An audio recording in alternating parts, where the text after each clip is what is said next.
Meskipun digadang-gadang mampu menjawab tantangan di masa depan, Komisi 10 DPR RI menilai kurikulum Merdeka belum berjalan dengan baik. Oleh karena itu, Komisi 10 meminta Kemdikbudristek untuk mengevaluasi satuan pendidikan yang telah melaksanakan kurikulum Merdeka sebelum memutuskan implementasi lebih lanjut. Kurikulum Merdeka Belajar yang akan diterapkan Kementerian Pendidikan Kebudayaan, Riset dan Teknologi atau Kemendikbudristek seharusnya menjadi pedoman penting untuk membangun sumber daya manusia yang siap dan handal dalam menerima konsep pembelajaran yang baru.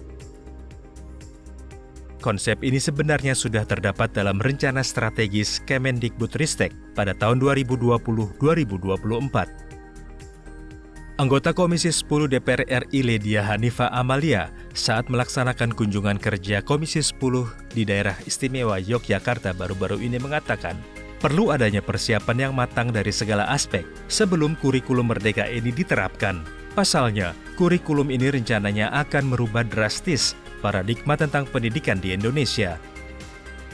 Kebijakan Merdeka Belajar dalam Renstra Kemendikbudristek akan menjadi pedoman bagi pembangunan SDM ke depan demi tercapainya bangsa yang maju.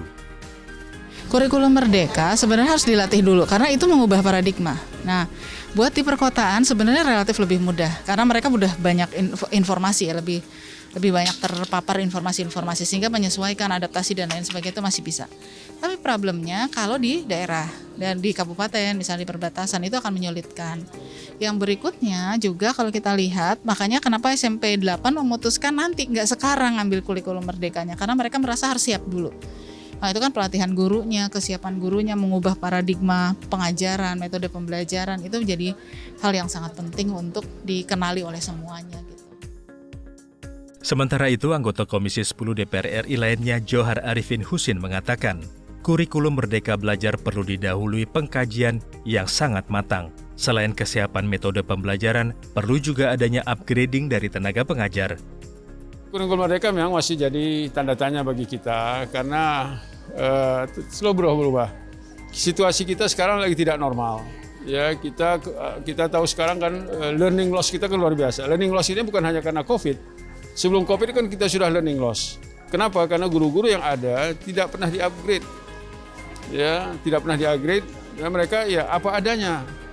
Lalu katanya mestinya kan ada upgrading. Minimal 2 tahun sekali seluruh guru di-upgrade pengetahuannya, pengetahuan baru, metode-metodenya. Ini kita learning loss yang pertama. Learning loss kedua ya akibat Covid. Nah, mestinya konsentrasi kita bagaimana mengatasi permasalahan-permasalahan ini. Bukan buat lagi kurikulum baru, bukan lagi bikin episode-episode. Ini bingung ya. Kita datangi sekolah-sekolah, pada mereka bingung. Belum satu ini udah masuk lagi. Sekarang udah ada 18 episode. Ya bagaimana letihnya para guru ya untuk mengikuti irama permainan-permainan ini. Sehingga akhirnya yang korban adalah para siswa kita. Ya, siswa semakin tidak mengerti lagi masalah-masalah karena mereka udah 2 tahun yang kehilangan pendidikan. Dia kemarin baru kelas 1, sekarang udah kelas 3. Ya, tanpa ada proses yang normal. Ini kan sangat berbahaya. Ya kita harus prihatin dah, mudah-mudahan kita perbaiki dulu learning loss kita ini, barulah kita bicara dengan kurikulum baru.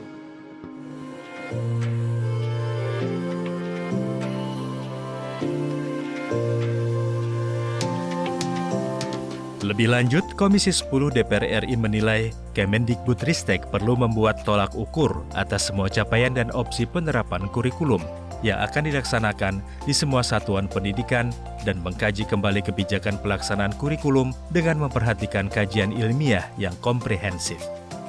Anggota Komisi 10 DPR RI, Iliza Sa'aduddin Jamal menilai program Merdeka Belajar sebenarnya memiliki tujuan yang baik, namun masih sangat sulit untuk diimplementasikan di Indonesia, sebab menurutnya sistem Merdeka Belajar lebih mengadopsi sistem pendidikan Barat.